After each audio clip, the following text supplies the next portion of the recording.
All right, welcome everybody to the official first club meeting for the Competitive Programming Club. If you guys saw my announcement, it had basically the entire syllabus of what we're going to go over today. My main goal with this club um, for this semester is to prepare for the ICPC, the International Collegiate Programming Contest. And in order to do that, I've tried to develop a curriculum of just like hitting all of the um, big pain points and like major algorithms and concepts that you guys need to know in order to prepare for this competition and just to improve your coding skill in general. So if you guys took a look at the GitHub that I linked into the announcement, let me pull that up here. So I have it set up.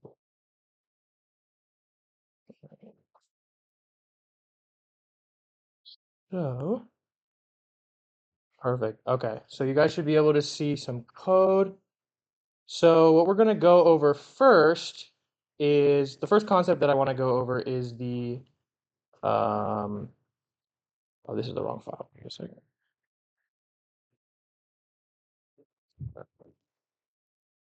Sorting. So I'm not going to go over any like actual sorting algorithms, but because that's like basic 230, 330 stuff. But I wanted to make a quick note because I'm going to kind of blast through these.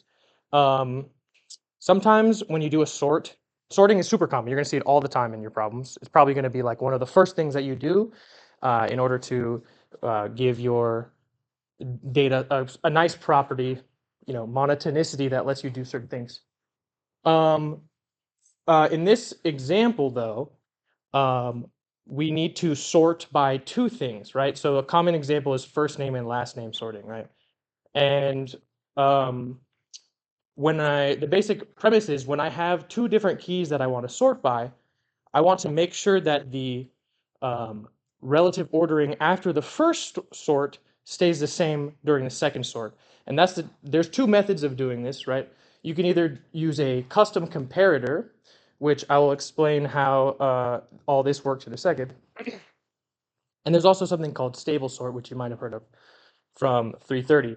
But the basic idea in this scenario, as you can see, we've got a list of pairs of strings, first and last name. All right, so that's what the vector is, a list, right? Pair, string, a bunch of names.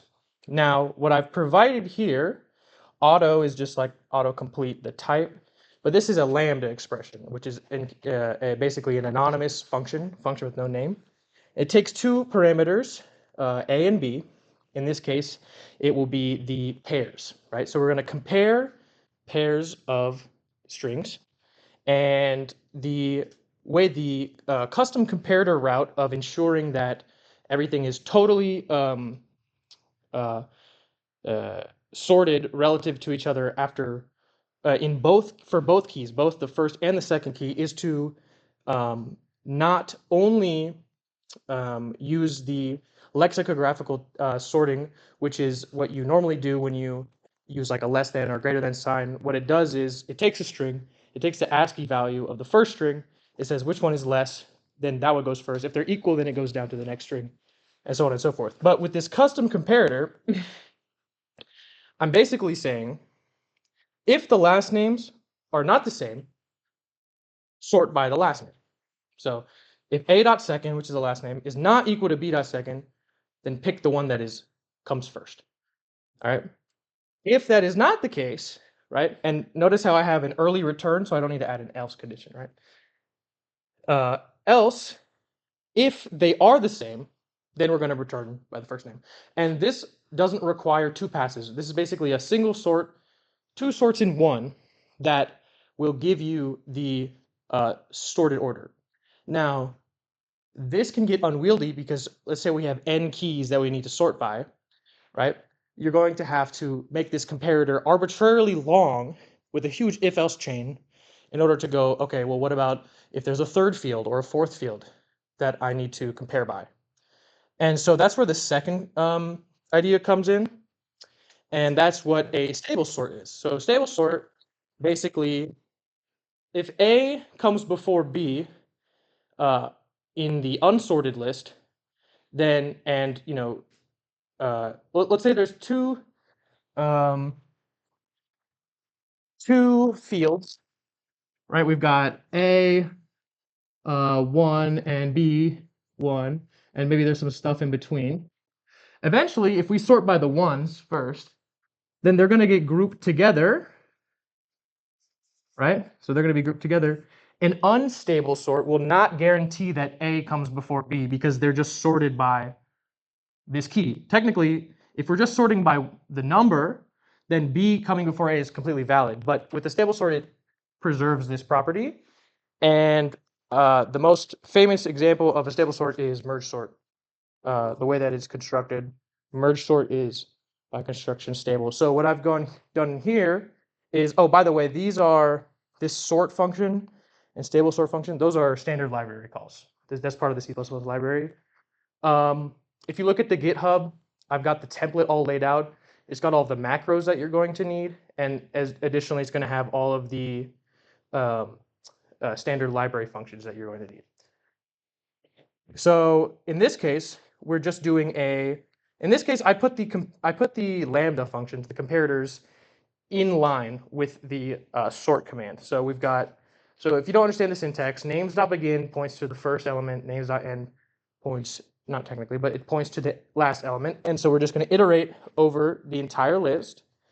And for every two elements in the list, right, when we do our sort, we're going to first sort it by first name. And that's going to, if I swap the example around, imagine we're sorting by this first, right? That will give us our sorted names by first name. And then we're going to call another stable sort pass, which will maintain the relative order of the first names while you sort by last name. And I'll show you what the output looks here.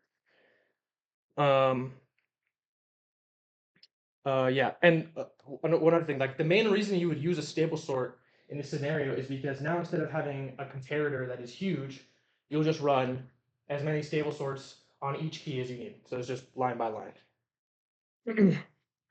So let's take a look at that. Yeah, we've got the custom and the stable. Uh,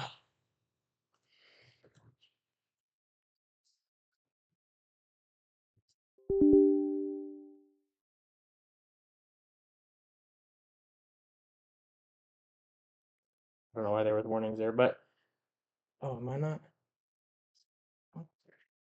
So if you look at it prints twice. Okay, well, I forget what I'm printing exactly. Oh yes, this is right. I'm printing the first blob is just the original order of the names, and then we have the sorted order. And the reason I'm showing you this is that uh, the two methods that I described are equivalent. So we've got the sorted list here, and you can see what I wanted to show was um, so yeah, so when I put George Washington above Denzel Washington, George Washington above Denzel Washington, it's already at the bottom, so that's not the greatest example, but so the Smiths go above Steffi, right? So they get sorted, and then Eric comes before John, so they get swapped by first name as well, and the same result happens with the Smiths. Anyway, I spent too much time on that. Let's get to the next topic. So the next thing I wanted to talk about was the two-pointer technique. So I have generated some videos, some little animations to help describe the two-pointer technique quickly. Okay, here it is. So, two-pointer. Where's the other one? Okay, so let me switch. Okay, cool. So I'm gonna play it once, and then we're gonna go step by step and understand what's going on. So I'll just say the problem is we have an array of elements, and we're trying to find the longest subarray, so the continuous stretch inside this array, such that the sum of its elements does not exceed t, which in this case is 9. Okay. So if you want maybe a more concrete example, imagine you're planning like a road trip, right? You have a certain amount of gallons of gas, t gallons. You're trying to determine what's the longest continuous stretch of cities that you can travel to before you have to refill on gas. So that's essentially what this is reduces to, is finding the longest subarray with sum less than equal to t. And the way you achieve that, I'll play the animation and you might get an intuition for it pretty quickly. So we've got our budget t and our current sum and our best length. And we're going to run 2 pointers. We'll just let it run. You see the sum increasing.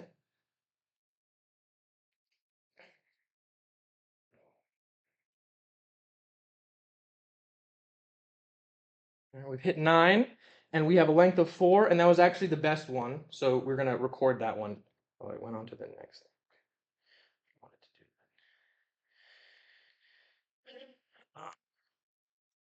Okay, so let's walk through it step by step.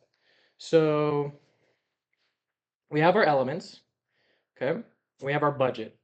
We start with both pointers on at the far left, and we basically, the goal of the right pointer is to gobble up the things next, right? So long as the budget is less than or equal to 9, right? That's our invariant. That's our condition that allows R to march forward. If at all, if when we go to the next one, we would have a budget larger than t, we don't actually move forward. We instead move the left pointer to decrease the sum until we can afford to march forward again. That's the whole idea, right?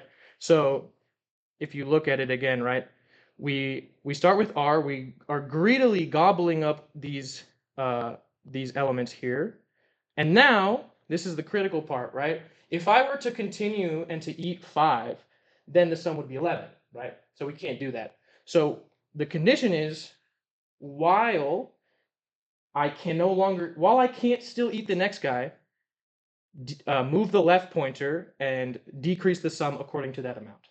Okay, so now it took getting rid of 1 and 3 to finally be able to add 5 to get to 7. Okay, so currently our best length was 3. Now we're going along, we're marching along. We can eat 2, that's fine. We're still at 9, but now we can't step any further, and our best length is still 3. So we're going to march the left pointer until we can finally get that next 3, and then this lets us get all the way to the end. And that's our best length. So that's 2-pointer with sum less than equal to t. It would have to remove any numbers greater or equal to 9, right? Yes, that's assumed as part of the problem, right? Because otherwise you wouldn't be able to continue at all. I mean, actually, you might be able to. Yeah. Pointer is at the right pointer when you're.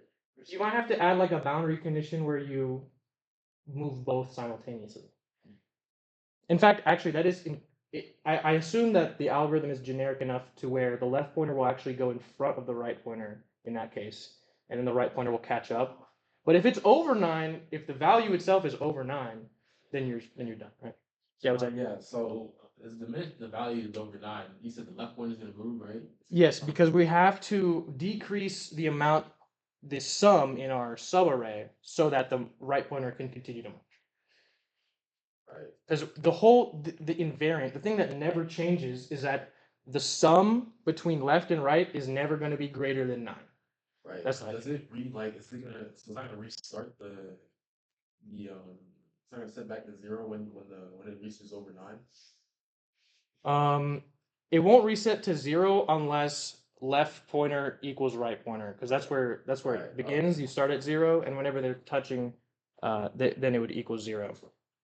But so that is the 2-pointer technique with 2-pointer technique where the invariant is that you must be under um, a budget t. Okay, so let me find that.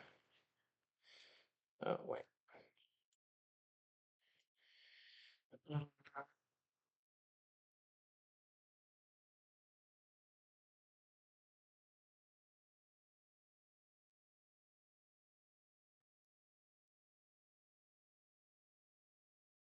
So here's the code for that.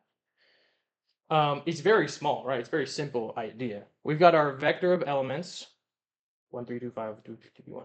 And we've got our t equals 9.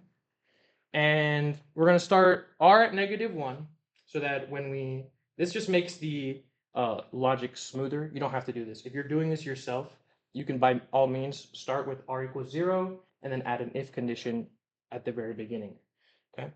So here's how we're going to do this. We're going to start with left equals 0, and that's going to be in our for loop. And we're going to iterate over the entire array. And the idea here, this is a bit of a nasty notation, but I kind of like it.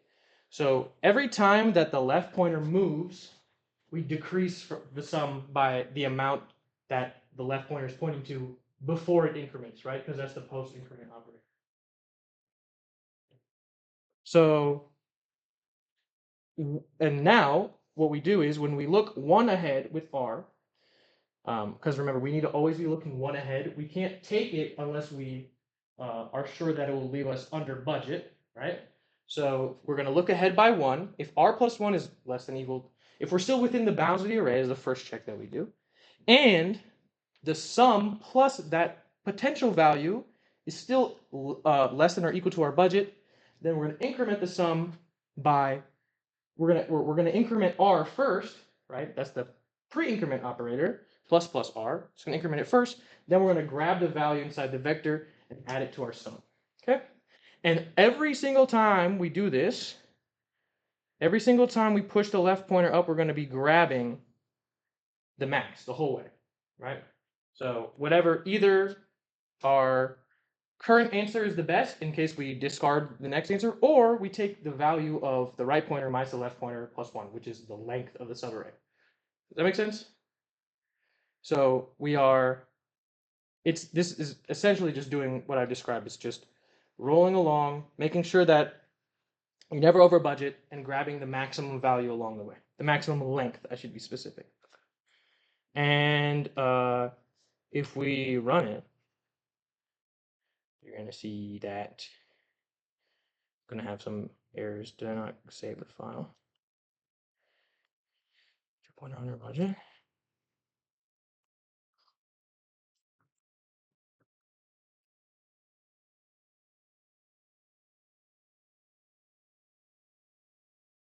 Okay.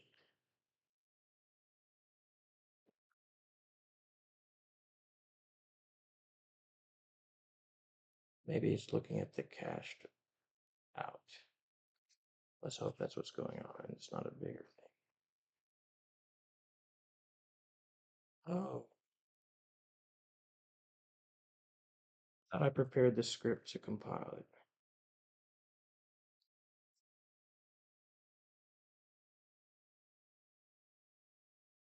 Wait.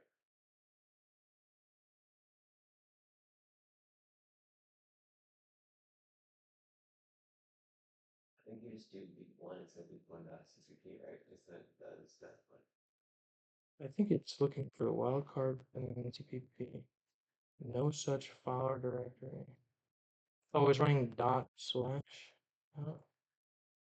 dot slash week one dot. Oh my gosh, guys, I'm so sorry. I literally ran all this code before. There's no errors in here, right?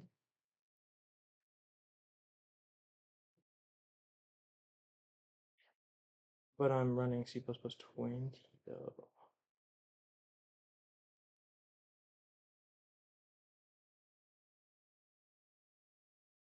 In the header file. Did I do something in the header file I shouldn't have done?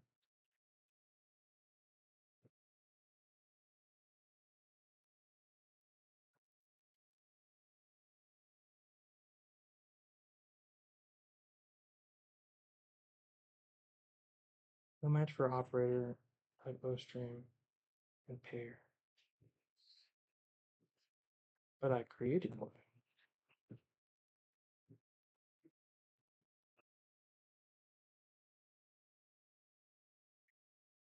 Shouldn't be doing this.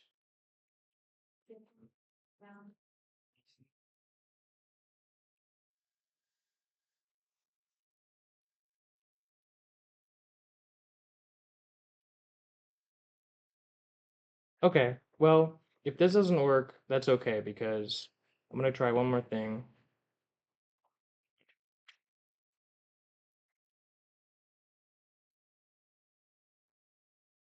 I ran it in here the first time, but it won't. It's just complaining, even though it's C++20. All right, whatever, guys. It was just gonna output 4 anyways. I mean, it's literally all I was gonna do. I just wanted to show you that it ran. All right, let's move on to the next topic before I eat too much time. Are we gonna do an defense list for everything? Yes. At the actual competition, do they require any specific language? You have access to C++, Python, and Java, and Kotlin, I think. Okay. Yeah. Let's see. If I'm not able to join in?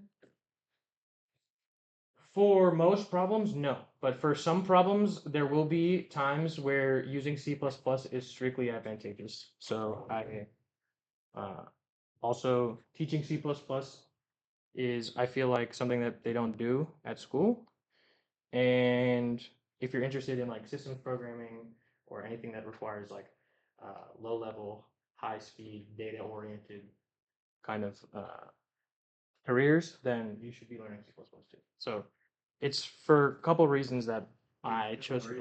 Are you allowed library or no? You're allowed the standard library for each language. So getting familiar with your standard library is important as well. Let's move on though. I'm going to go to the animations where I have them, which is right here. Media. Oops. Must distinct. Open.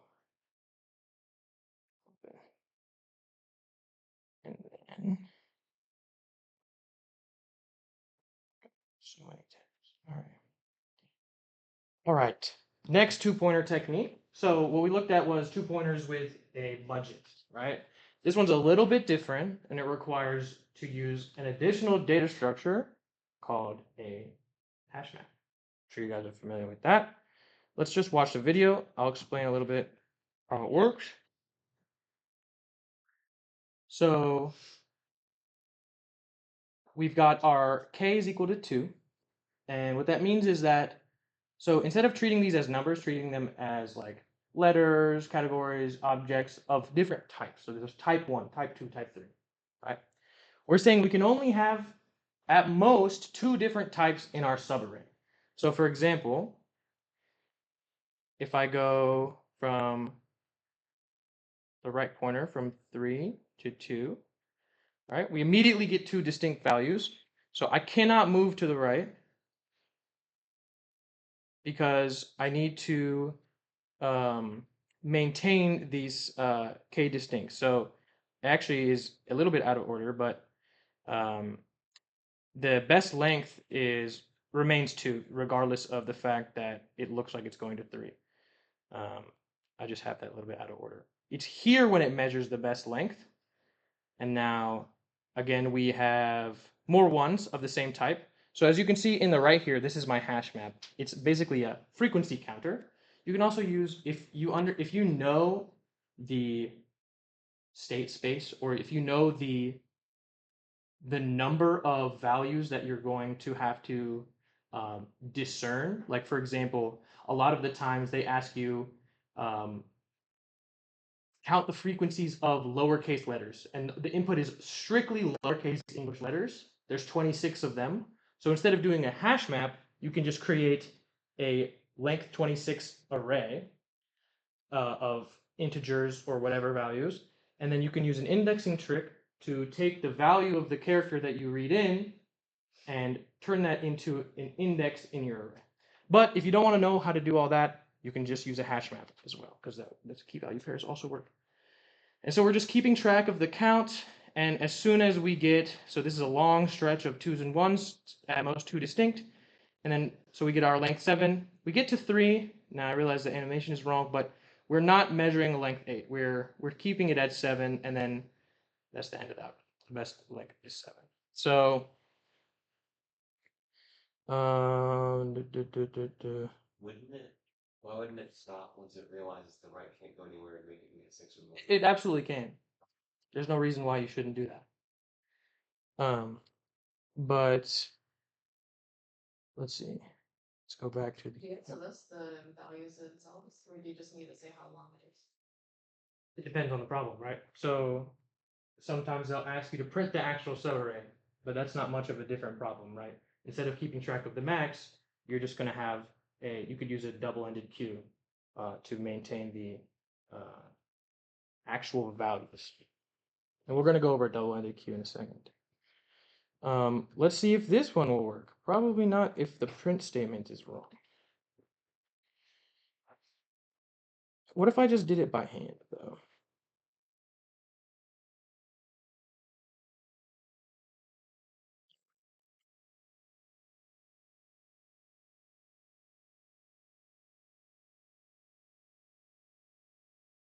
Yeah, it's just broken. That's so sad. I don't know why.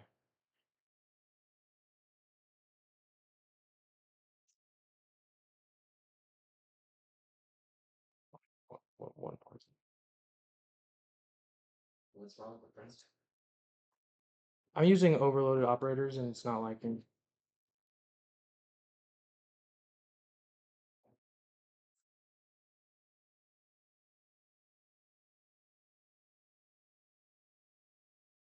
Yeah, it's just not compiling. Okay. Well, let's take a look at the code anyways.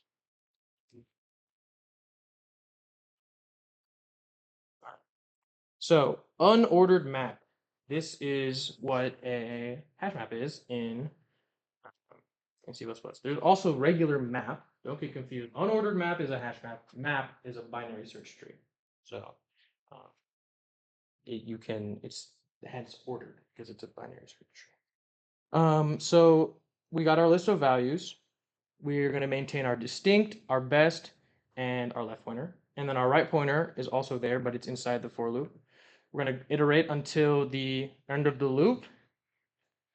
And the number of distinct, right, is if the frequency of the value at the right pointer is equal to 1, then we will add the value of that to our current distinct. So that's just our running tab of distinct.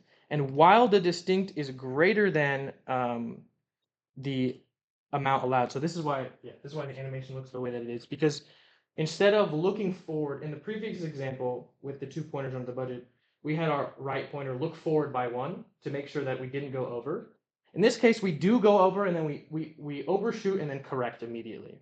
So that's why when we have our while loop distinct greater than k, our maximum distinct, we're going to subtract the number of distinct from the value of the guy in the element at the left pointer, subtract it, and make sure that it is equal to 0, which means that we have gotten rid of all of the number of those distinct. For example, if this was greater than 0, right, and we moved our left pointer, that means that we still have an amount of that type of object. So we can't continue forward until we've gotten rid of at least one full type. Does that make sense?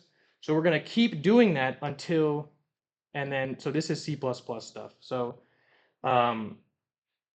if the frequency does hit 0, then we're going to actually remove it from the hash, remove the key immediately from the hash map, and then we're going to increment our L pointer. And then again, this should look familiar. This is the same as the other 2-pointer technique, where we're keeping a running tab of either what we have so far is the maximum length, or if our new length, r minus L plus 1, is greater, then we're going to take that. So I should, yeah, if you want to take a look at this and kind of digest the code a little bit more yourself. So this gets evaluated as a Boolean value. So you only are going to add plus or minus 1 when the and this equals 1 is a little bit misleading because we're just actually looking for if it's greater than 0 at all. If I remove this, it would run the same. I can literally, this just means, is it not 0? Doesn't it mean specifically is it 1? Because then if it's plus plus equal to 2, you don't want it to have the distinct. So what's equal to 2? Oh, you're right. Yeah. Intention. Yeah, that's my bad.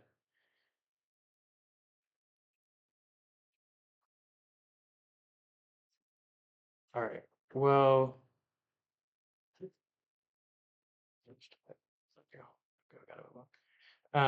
if you want to take a look at this more, check out the GitHub. So let's put up the next thing that I wanted to go over was, okay, so we've gone over two-pointer. Next up is a sliding window. Now, sliding window has its uses as well. For example, network routers use sliding windows, and in finance, for example, if you want to do like a rolling average, or in this case, we're going to go over a rolling max and a rolling minimum over like a stock price, then you're going to want to use a sliding window. And so let me just, let's say, for example, we have a list of numbers and we want to find the max at each of the subarrays in the sliding window. Let me pull up the video. It'll make infinitely more sense once I do that. Sliding window. Okay. And then pull up the Abyss Studio. Okay. So here's our data, and here is our answer slots. Okay. So our sliding window is of size 3. It's a fixed size. Okay.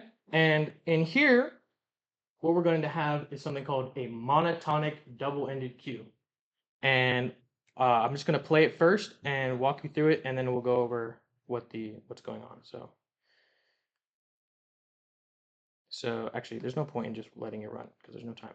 But so what is a monotonic double-ended queue? Basically, what it means is at any point in the queue, the order of elements will always be either decreasing or increasing, or I guess technically non-increasing and non-decreasing if you want to be specific.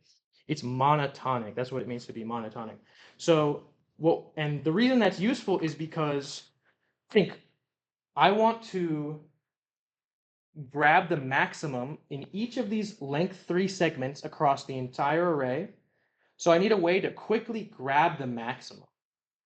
And with a monotonic DQ, we're basically saying, if I take a value that is greater than what I have in the queue at all, then I can just pop all of those off because I know they won't be the max, right? So this is what it's going to look like here. So we're going to start with 4. And remember, our sliding window actually starts at length 0, so we need to grow it to length 3, and then we'll move on from there. We start with 4, and the algorithm goes, our next element is 6. 6 is greater than 4. So instead of pushing it onto the end of the stack, or end of the queue, we're going to just delete 4. Because why? Why can we safely delete 4? Well, we've encountered 6, so we know for a fact that 4 will never be the maximum over the sliding window. Make sense? That's a greedy choice that always turns out. If I first put in a 4 and then I grab a 6, I know 4 is not going to be the max. It's going to be 6 unless there's something greater. So let's take the 6. Now let's take the 2. Now what do we do when we get something lower than what we have in the queue?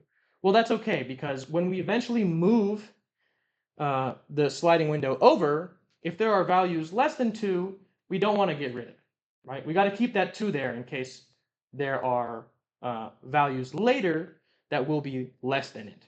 But in this case, we know for a fact that we don't need the 4 because there is something greater after it, not something less than after it. So that's basically how it goes.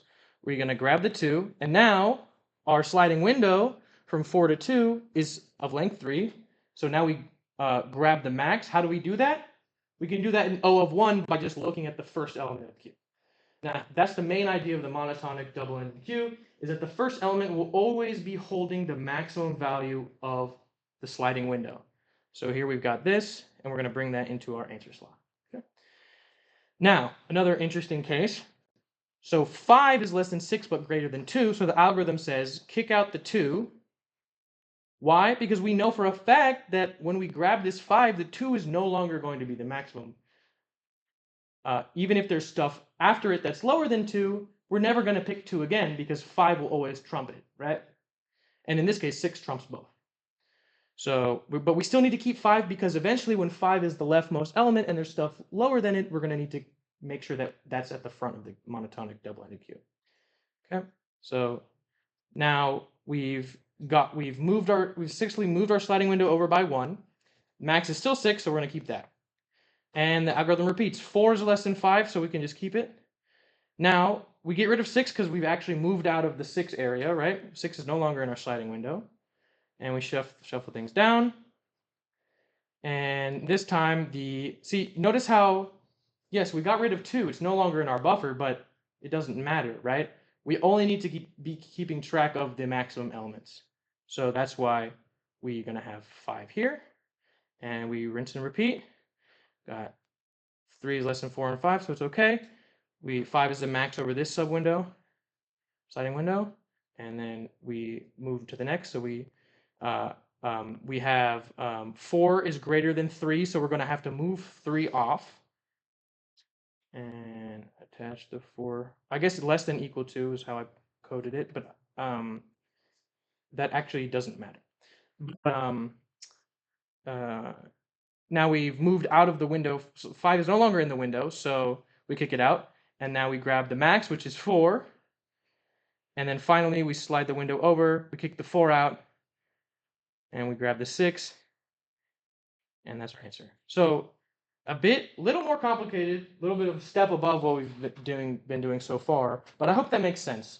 The key idea is that if we see a value greater than our current value, we know for a fact that we're never going to need that lower value again. That's the idea, is if there's anything lower than, like for example at the very beginning, right, when we took the 4, right, you might think, oh, but what if there's a value less than 4 and we needed that 4 to take the max? Well, that will never be the case because the 4 is going to get kicked off of the sliding window before the 6 does. So you're never going to need that 4 again.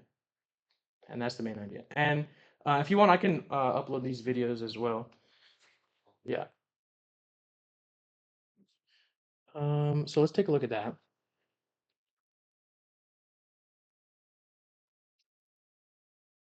It's not even going to compile, so I don't even know why I'm going to bother doing that. Sliding window, monotonic EQ. Okay. Here's our elements. Here is our sliding window size. And this is just asserting that it's not within the bounds. This is a typical pattern that you'll see for edge cases. Oh, yes. Thank you. Okay. Here's our data. Here's our sliding window size. Bounds check, completely useless because I literally hard coded it here. But you will want to include this edge case when you don't know what k is. It's part of the test case, right?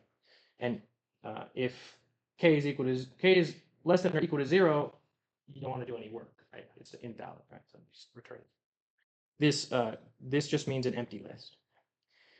So we create our double-ended queue and our answer vector. The answer vector, we can already reserve space for it, right? Because we're going to know that it's the size of the array minus the sliding window size plus 1. So we can allocate that for our vector. And here's the logic, right? So we're going to iterate over the array we have to make sure that the double-ended queue is not empty. And if the back of the double-ended queue, right, in this case, that was our 4, is less than or equal to the current guy in the array, we're going to pop it back. And we're going to keep doing that. We're basically getting rid of all the guys less than the guy that we're currently seeing in the array. Right? Then we're going to push back. We're going to push to the double-ended queue the index of the value in the array.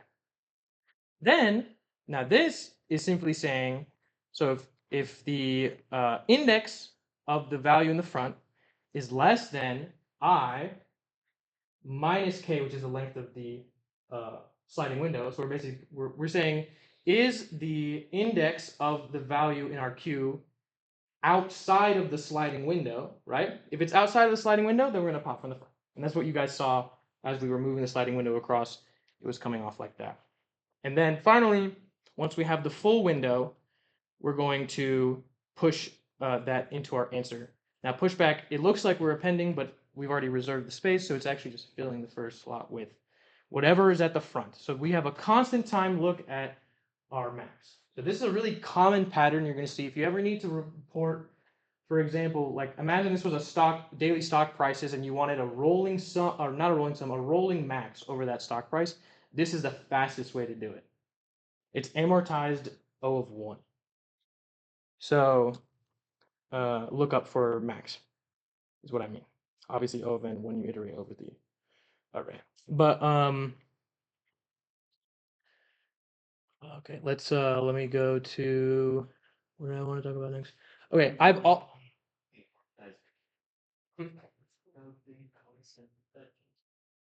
what do I mean by that? Is that what you're asking? Okay, so basically so you know how every time that in order to be able to look at the maximum at the front, we have to do extra work over time. All those popbacks that we're doing to make sure that the double-ended queue stays monotonic is extra work. But it's extra work proportional to the number of values. So imagine instead of saying each value has to do 1 unit of work, when we do all those popbacks, we can spread it out and say they're doing 2 units of work, which in big O notation, it's just another constant. It's a bigger constant. So amortize is different than worst case, right? Worst case is going to say, oh, okay, well, what if the pop back work? What if you have a specific case where when you need to pop back, you have to pop back the entire array, right? In that case, the worst case is O of n. So you're going to have an n squared algorithm. But real life doesn't look like the worst case. Real life requires more nuanced analysis of the time complexity. So that's where amortized analysis comes to play. It's like, how does the big picture look when you're looking at like real life? Anyways, a couple more things. Yeah. So another thing I want to mention is that you guys are definitely free to leave at 7, but the amount of content that I have to cover in 9 weeks is not going to be able to be completed in just an hour. So I will be going over, for those who are interested in actually going over the problems as well, the ICPC problems, then you guys can stay because I only have 15 minutes left. So, but I want to go over this last concept, or there's 2 more things you guys really need to know before you can leave. And then that's going to be the prefix sum. Sorting and prefix sums are classics. You're going to see them all over the place in the competition, and they're going to give you massive boosts of speed. So let me pull up that video, please. Here we are. Now, the idea of a prefix sum is actually pretty simple.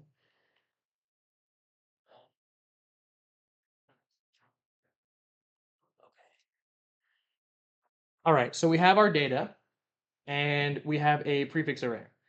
Now, there's like some artifacts in the animation, but I don't really care. The point is made. We have a prefix array that is going to basically, what does the prefix sum even mean? It's basically every element in this prefix array is going to hold the total sum up until now. Okay, so it's gonna make sense as soon as I play the animation. So the prefix sum before we even begin is going to be 0. And then here's the recursive algorithm. And as you can see, it takes the current value plus the running sum so far and adds that to the next value.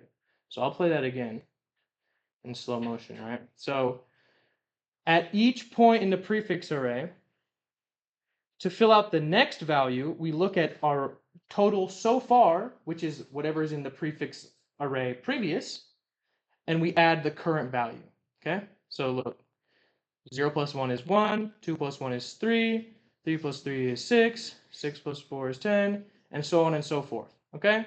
So what we've basically got here, what we have here is something quite interesting.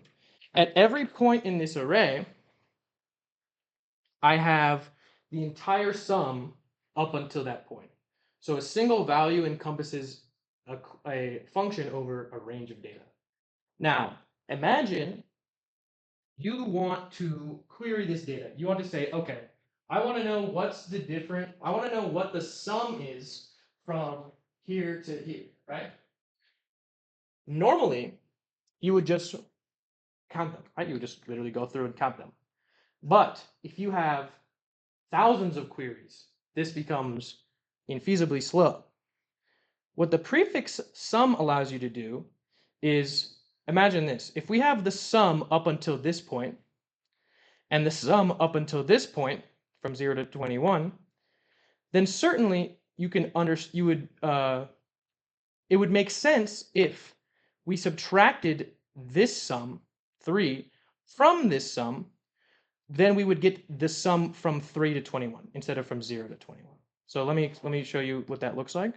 So we wanted to know what the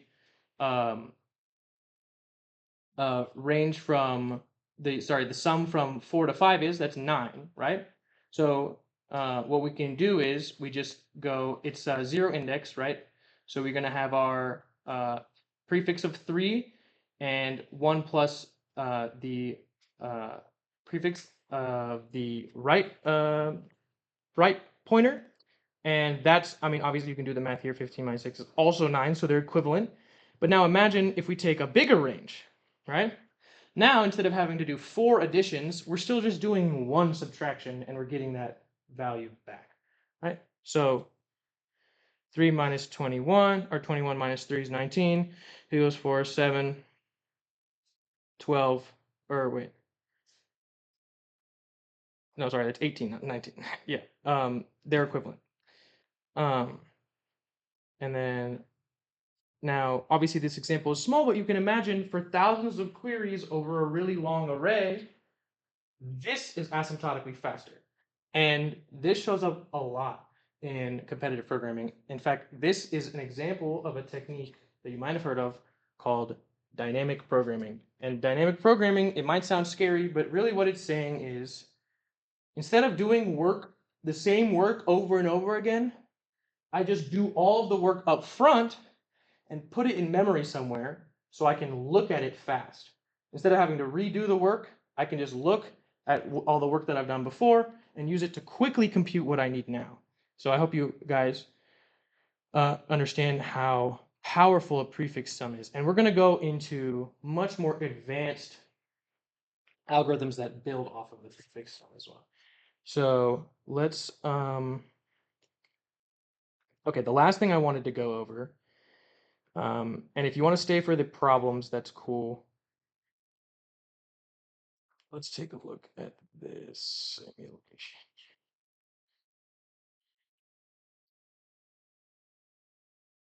Okay. I want to just okay.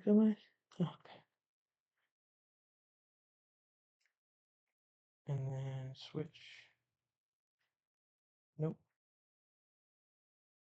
Nope. Nope. Nope. Nope. Nope. I forgot to add the source. Just take me there. Welcome. It's called simulation checklist. Boom.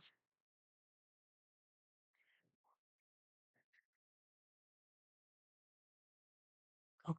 Cool. So what do we got here? This is the simulation checklist. So what's the idea here? A lot of problems at ICPC will reduce to an iterative simulation. For example, calculating the trajectory of a ball, or like just counting the number of, I remember one problem I did was you need to measure the amount of water cups from a tank that you use as customers come by. So it literally just reduces to just do the thing, right? There's no special algorithms. It's just using your intuition and um, just calculating the answer. There are several pitfalls, though, that can make you lose these easy points, and I made a checklist to minimize those. So during input parsing, you want to make sure that your units match and are consistent throughout, right? So I said milliseconds to nanoseconds or dollars to cents, and that make sure that you're indexing consistently based on the process, either zero based or one based. And you're going to want to use integers as much as possible because floating point precision errors suck. I don't know if you guys remember from like last year the infinite sponge problem, right, where we had those floating point errors. But then when we switched to integers, it it worked, right? It worked fine. So we want to fully define the state. So when you're doing a simulation, you want to make sure, basically, you're going to be running a state machine. So it's going to be, you're going to have some state, and you're going to have some function that takes you from this state to the next state. So for example, that could be the current index, a counter, a timer, a pointer to some object, or the current sum, min, max, whatever. Choose how you're going to iterate. So this one's really big because there's a famous problem where it involves simulating ants marching along a line with like portals and stuff that move them backwards. If you were to just tick through this one by one, there's no way you're going to be able to compute it based on input size. So you're going to want to, in fact, I wrote it right here. You only want a per tick loop if the input size is less than 2 to the 6, or 2 times 10 to the 6. And I'm going to go over how you determine sizes of inputs and what that means for your algorithms later. Oftentimes you can iterate over events. So instead of, let's say, I'm driving along the road and the traffic stop is 5 units away. Okay, well, instead of iterating over all that time where I'm doing nothing, why don't I just jump to the traffic point at the interesting point, right? Just do a +5 jump instead of iterating one by one. So that's what it means by to iterate over events. Filter out the ticks where nothing happens, then loop over the ones where something does. And sometimes you'll need a heap or a priority queue to sort the events, and you can do that with a custom comparator like I showed you guys earlier. You're going to want to list your transitions and rules. This is what I was saying about functions. You want to define exactly how your state updates for each event. And if multiple events occur simultaneously, you want to define a tiebreaker so that the state updates are consistent. Now, if you want to read this, obviously it's on the GitHub as well. So maintain the invariance. So just like how with the subarray, we got to make sure that we never have a budget over T, or we never have more than K distinct values. Things like the stock must remain positive or no car can pass another are ground truths about your state that can never be violated. You can use asserts or you can just add if statements. Boundaries and sentinels. So what this means is, well, I'll just explain. So countless times I've lost points because I forgot to do one last flush operation after looping over an array. For example, taking the max one more time after the loop ends. This happens a lot when you are looking at, like, for example, if the right pointer is looking one ahead, you might be stopping one early and you need to do one last thing after the loop is over to make sure that you get the final answer for those edge cases. These are called guard events, and you should be mindful of when they need to be applied. When you are sliding windowing over an array, you want to make sure that you set your initial value to something called a sentinel value to ensure that your edge cases don't occur. For example, if we wanted to find the minimum element of an array, well, we ought to set our initial guess for the answer to the maximum value possible, because then there will never be a case where we actually pick our initial guess when there was a better answer, when there was a higher number. So if we just pick the highest number possible, right, then we guarantee that everything in the array must be less than it. So the sentinel value will reduce to one of the elements in the array. This will make sense, especially if you once we go through these problems, you'll understand this more intuitively. Numerical safety, this is more of a C++ thing, but integer overflow is really common and it gets a lot of people. Long longs is a 64-bit integer and will you'll never get something that doesn't fit into a long long in better programming. You're never gonna have to construct like a big integer or something. Always prefer integer math. I already said that. If you need to compare ratios, cross multiply, right, to keep it in integer land, and you'll avoid precision errors that way. All right, this is probably the most important one. Now, again, this is also only for C++. C++ is a compiled language, so it's actually easier to know how fast it's going to run over something like Python with all of its memory management and bizarro things. So a safe bet and a safe assumption for C++ is that it can perform 10 to the 8 or 2 to the 26 simple operations per second, like memory access, additions, multiplies, divides, etc. So what I've gotten here is a map of time complexity algorithms to input sizes. So if n is less than or equal to 10, anything can work. You can backtrack, do a factorial length complexity algorithm, or brute force 2 to the n, all that's good. If it is less than or equal to 20, 2 to the n is feasible for C++. If n is 30 to 40, then you can do 2 to the n over 2 is actually safe. Once we get into 10 to the 3 area, n squared is safe, n cubed is borderline. And then from 2 to 5 times 10 to the 3, so like about 5,000, we've got n squared. When it's 10,000, we're going to try to prefer n log n squared borderline. And for 100,000, n log n or n. And for 1,000,000, we're going to want n or log n only. The last thing I wanted to mention about the simulation checklist is something called adversarial testing. So you don't want to lose points because of a nasty edge case, and it's happened to us at competition. So what you're going to want to do is you're going to want to take your code that you built and you're going to want to try to break it. And that's what adversarial testing is about. So basic gotchas are the empty set when the value is 0 or negative input, right? Or when n is the minimum or maximum that it can be based on the input size. Tie conditions is also another one. Sometimes it may be worth writing something called a brute force oracle, which works for small n to check your work. So what that means is, even though the input size does not allow brute force, you may want to check your answer before you submit. So what you can do is you can write a brute force solution that you know will work, because brute force is typically much easier of an algorithm to come up with. And then for small n, you can just test against the brute force oracle, which will give you a better gut feeling about how your algorithm will perform. So perfect, it's 7 o'clock. I've basically gone over all the concepts I wanted to go over for today. If you want to stay for the ICPC problems, I have them here as well. If not, that's okay as well. I recommend, though, that you do try to solve them on your own. And I have the answers in the GitHub. So you can just void this answer function, goes over some notes and the final solution. And then you can try to fill out the solve function yourself to try to solve it yourself, basically. But yeah, thank you guys for coming.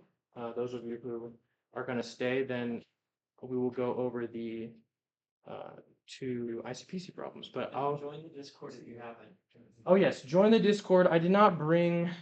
Is everybody in the Discord right now? I just joined. You joined today? Okay. Well, let me just throw up the. I wonder if I can throw up the QR We're all code. in there, and we're happy to help you if you have any coding questions. Yeah.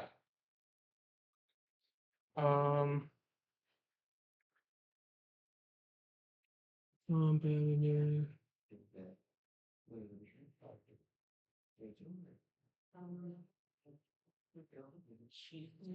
Yeah. What's up?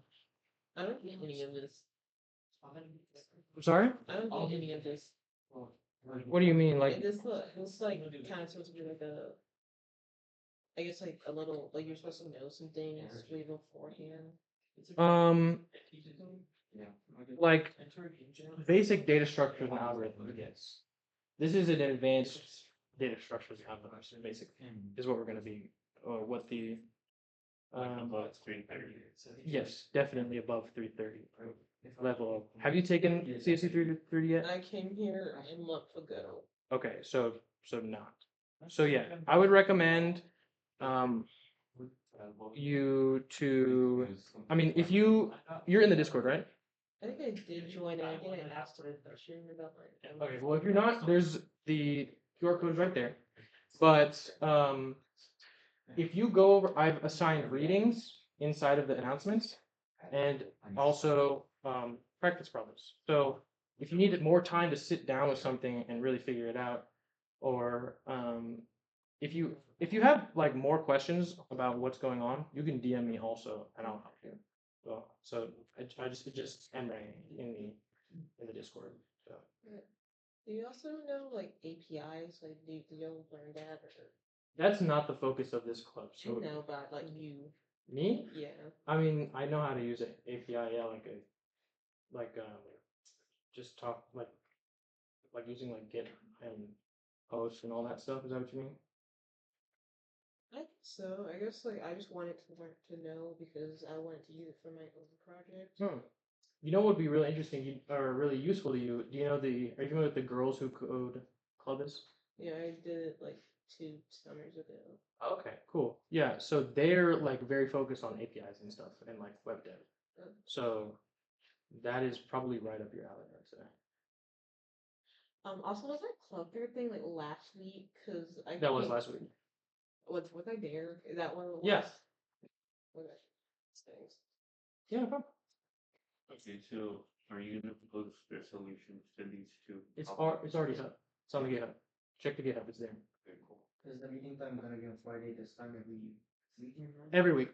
Yeah. And it's probably gonna be. Sorry. Are you gonna post the resources before this? Just Yes, it'll be like this every week. Yep.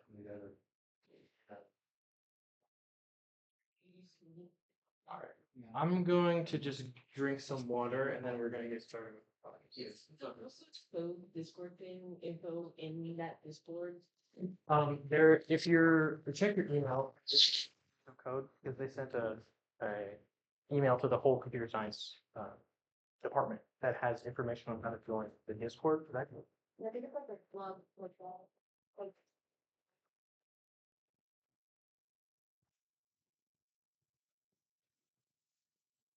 So I'll be right back.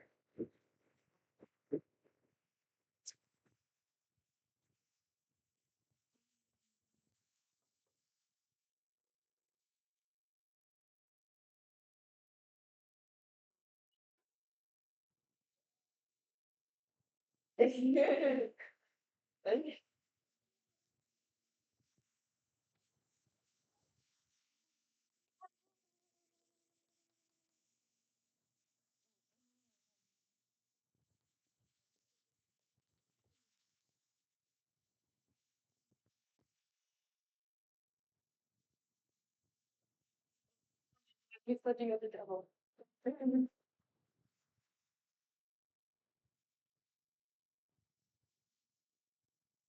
You did them? Okay. We're back, Robin. That's fine. Do the homework. No. Yeah. Homework for the week. If you want to do ICPC, you don't have to do anything. It's a club, right? But if you're serious about ICPC, then do the whole.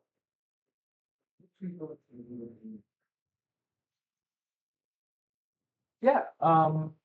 So the best resource that's like really like super easy to access. It's a little bit dense, but your best friend is ChatGPT. Like I usually just have like the algorithms in one tab and then ChatGPT asking it questions constantly. What's going on? Look up if you want right now. It's called cp-algorithms.com. And it's actually linked in the GitHub as well.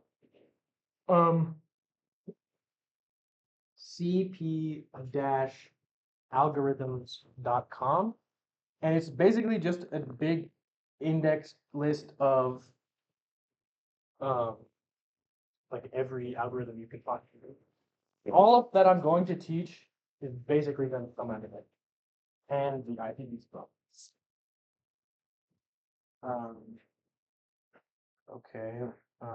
Would you post, sorry, would you post other problems like whenever we move forward, like ICPC problems? Yes. So it will I will try to maintain the format that I did with my first announcement, right? So it's going to have the 1 to 2 problems that we're going to go over in class, and 1 to 2 problems that will be assigned as homework as well as the school. So, all right, let's get started. Open that. Are you already familiar with C++? Do you think it's worth the effort of learning it, or should we stick with it? You can totally get away with Python. I think if that's or whatever you want, like Java, Python, like it's only gonna matter in like niche scenarios. I would say like for example, if we got to the national level, if we were able to place top 3 in ICPC in the regional, then I would strongly consider using C++ because it's about 70 times faster than Java or Python. So it's like just for it like actually becomes easier to use C++ because you don't have to like super optimize your code because C++ is just so much faster. But if you like for now, by all means, use whatever language you're comfortable with. In the announcement, I said, yeah, either bring C++, Java, or Python. But I will be doing everything in C++. Um, all of the code will be in C++. But C++ and I mean, as long as you understand the algorithms, it will translate to any language, right? It doesn't really matter which syntax you use. But okay, pulling their weight. So this one is, let's take a look. Get familiar with this website because this is the website that ICPC uses. Open.caddis.com. And so let's take a look at the metadata here. So this is a 4.2 medium problem, and it's actually not that bad. I don't think it actually deserves to be a 4.2, but so this is an important tab because this is going to determine this in conjunction with the input size will give us a hint on how fast of an algorithm that we need and also how much memory we can afford to use. So we have 1,024 megabytes of data of memory. So that's a humongous amount of memory, right? So basically we have infinite memory. There's not really a point of worrying about that. Now the 1 second CPU time limit is concerning, especially when we take a look at the input size, 10 to the 5. Now, if you recall from our simulation checklist,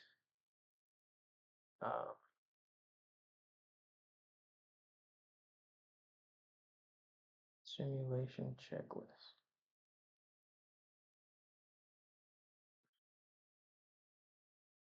All right, let's take a look at those n sizes, right? So we said we got, what was it, 10 to the 5?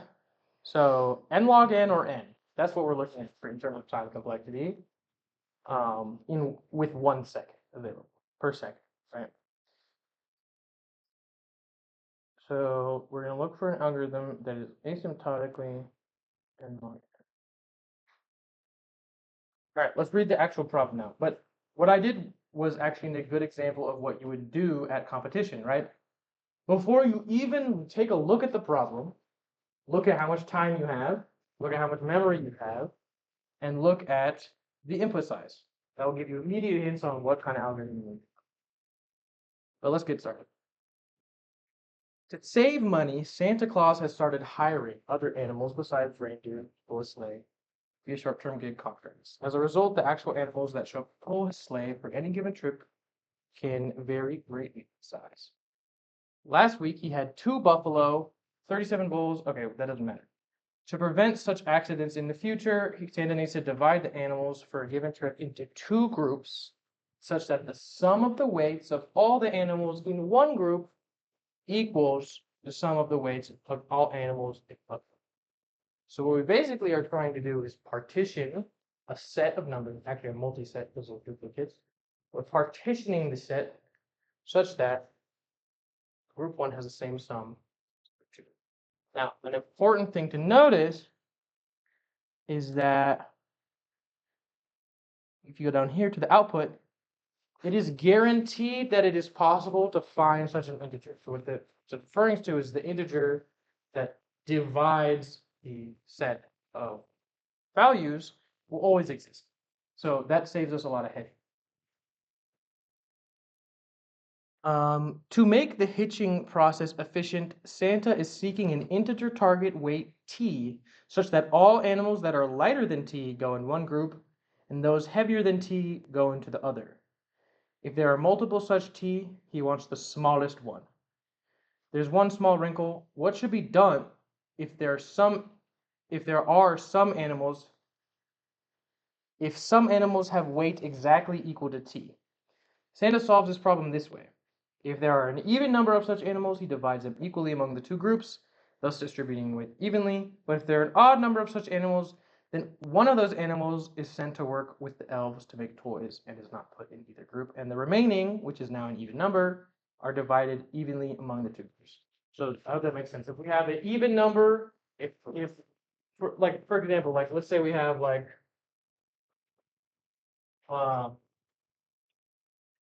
so let me set the scene a little bit more abstractly, right? But if we were to have our set being 1, let me think of something that would work. 1,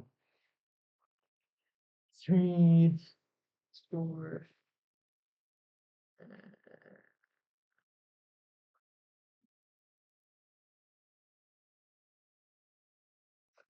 I guess okay. Let's say that let me just keep it more abstract. So let's say we have A,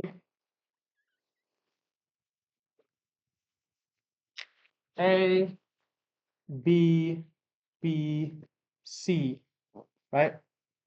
Assuming B is equal to each other, and we can split down the middle evenly, assuming A and C must also have the same weight. But if there were 3 B's, right, then we can't split B down the middle, so Santa will just get rid of it so we have an even number, and then you can return it. Okay.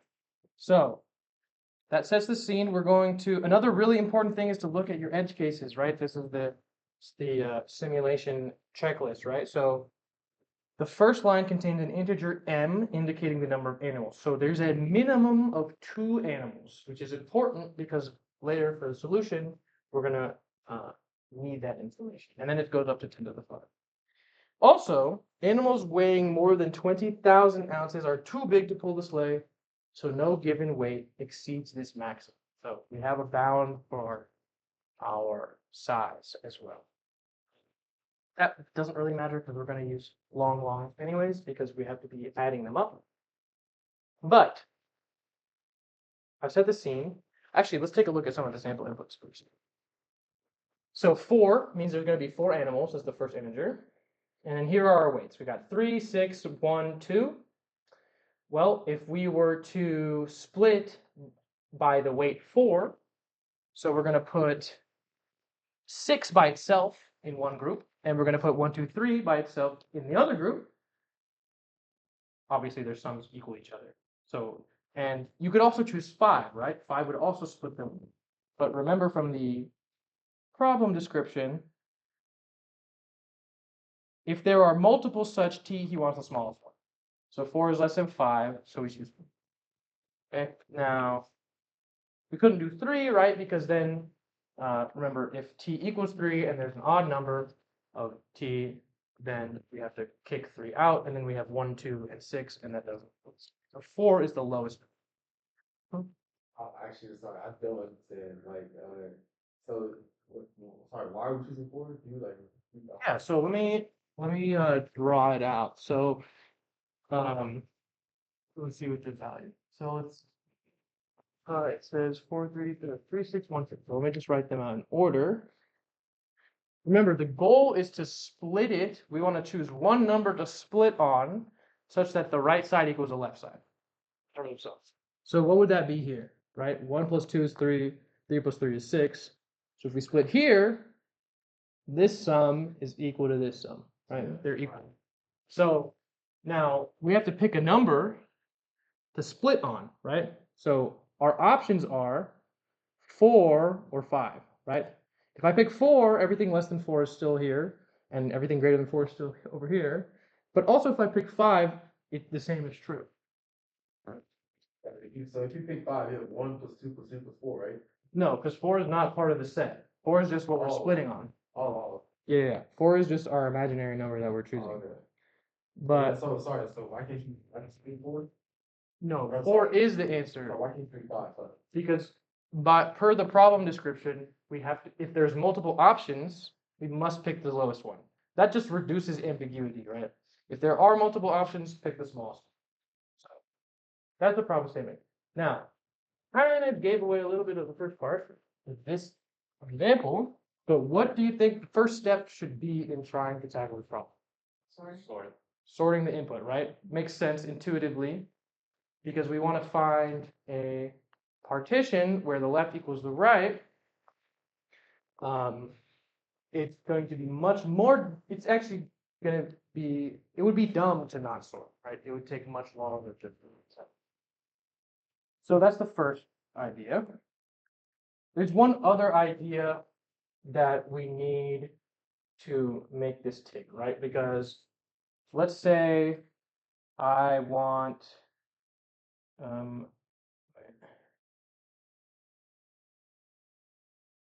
see that? Okay. Yes. So we're trying to find a partition, right? So let's write out the second. Right. So we got 3, 11.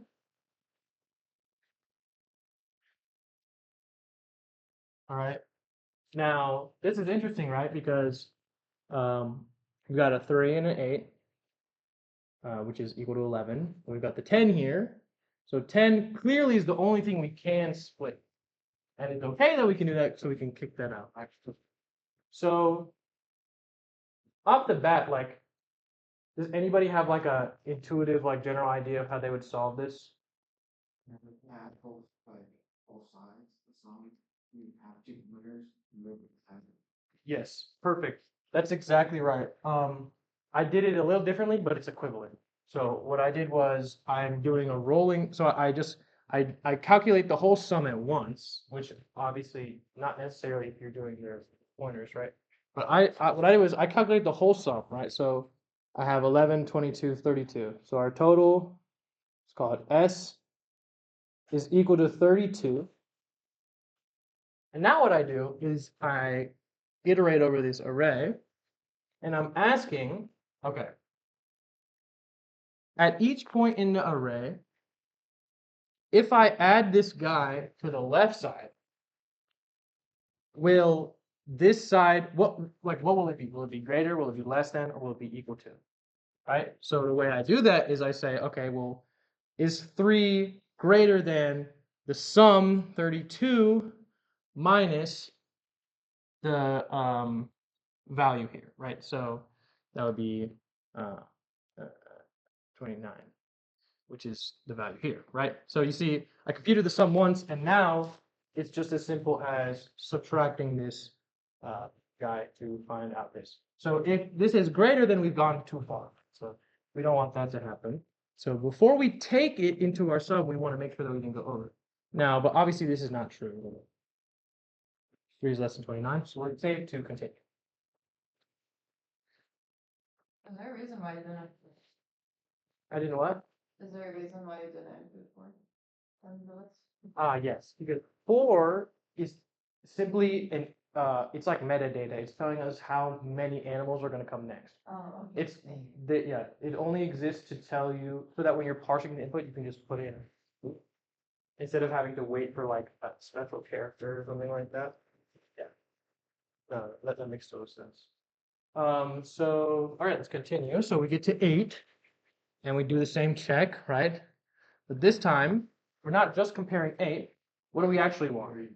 We want 3 and 8. So what should we do then? We should have some kind of rolling sum, right? Right. So yeah, we can have a rolling sum R, and we'll just plus equal the next guy, right? So plus equal 8, I don't know, I'm just writing. So right now we have 3 plus 8 is 11. And simultaneously, we want to subtract by that same value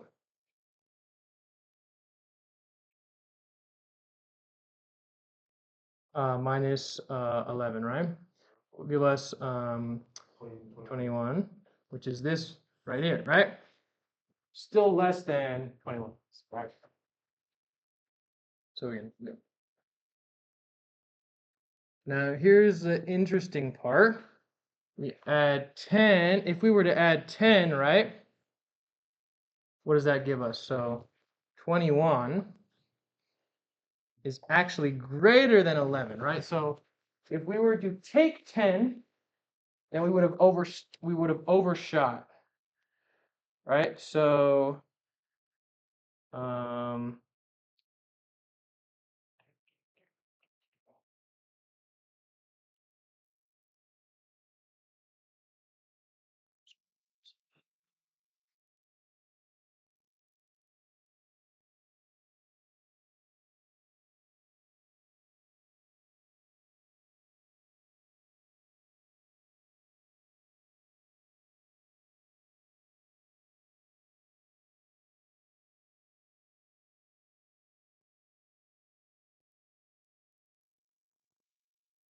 right. So what does this mean? When we have so far it's only been less than, less than, less than, less than. We've never hit our equals condition. So there's only one possibility. Right? The only possibility is that we must split on this guy, right? Because if we were to split anywhere else, it would either be less than or more greater than. And remember, we said that there always is a solution, right? That's part of the problem description, which I remember I said that saves us a lot of headache, right? So because we know that there is always going to be a number that we can split down, we can say that this one must be the one to split down. Does that make sense? We're not all of this part of this. No. Remember, if t equals a number in the list, in our set of values, remember t is just some number that we're choosing to split down, right? It can be in the set or it can be out of the set. If it is in the set, though, and the number of elements equal to t are odd, in this case 1, then we have to kick it out of this. That make sense? So because it's equal to 1, it's an odd number of tens, and we know for a fact that there must be a solution, and we've sorted the input so we know that the solution will never be anywhere farther on, and we never encountered the equals condition, so we know that it wasn't anywhere before this point. So you see, we've pigeonhole principle. We've basically we know for a fact that we must knock this element out and split on 10. Make sense? So that's why it's actually a generous sample case. But then, so yeah, that's our intuition for the less than and the greater, right? Now the final case, right, is if they were actually equal to each other. Okay, and I think that's why the final sample input exists, right? Let me add two numbers to the list though. Let's say we have 10, 99, 99, 100. Actually, that doesn't make any sense because it has to still exist. The solution has to exist. Let's just leave it at the sample. So we have two 99s, okay? This one's, it's a little trivial, but if you imagined, yeah, sorry, go ahead. Like, I don't understand, like, well, I mean, the answer is 99 because both sides equal each other, right? Yes, because remember, as part of the problem description, if there's an even number, we have to split on t because there's no other option here, right? All right. We have t has to be 99, right? Okay, Yeah. okay. Now, because there's an even number of 99s, the rule is to just split them evenly into both groups, so it's totally okay. So that's why I said it's a little bit of a trivial case here. But if I were to do, let's see, if I just put 100 here, and then I need 10 number, 10, 10, I could just put, 2 and 98. I'll just put 250s. Right, so, yeah, so let's just walk through it again, right? So, got 50, less than all that, obviously. Another 50 is less than all that. We get to 99, and so we're gonna have 199 equals 199. Now, imagine that there was an odd number here, then we would have to we would have to kick that middle one out and then divide it into equal parts. But because it's even, we can split the 99 directly into parts. But the let's see.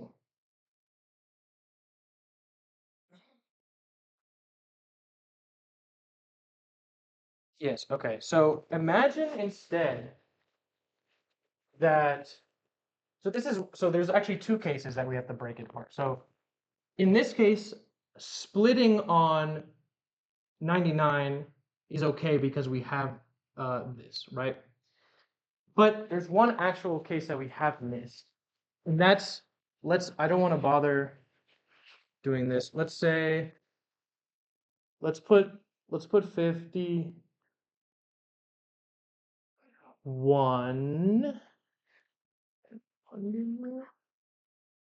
Does that make sense? Does that work? Because of 50, 51.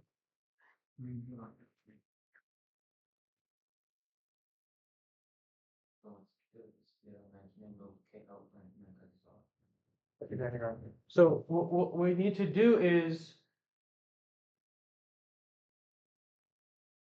yes. So at this point, right, this, no, this is not even what I want to show. I can't come up with the example now, but let's say we take our A, B, and then this is our stopping guy, C, and some D. Okay. When we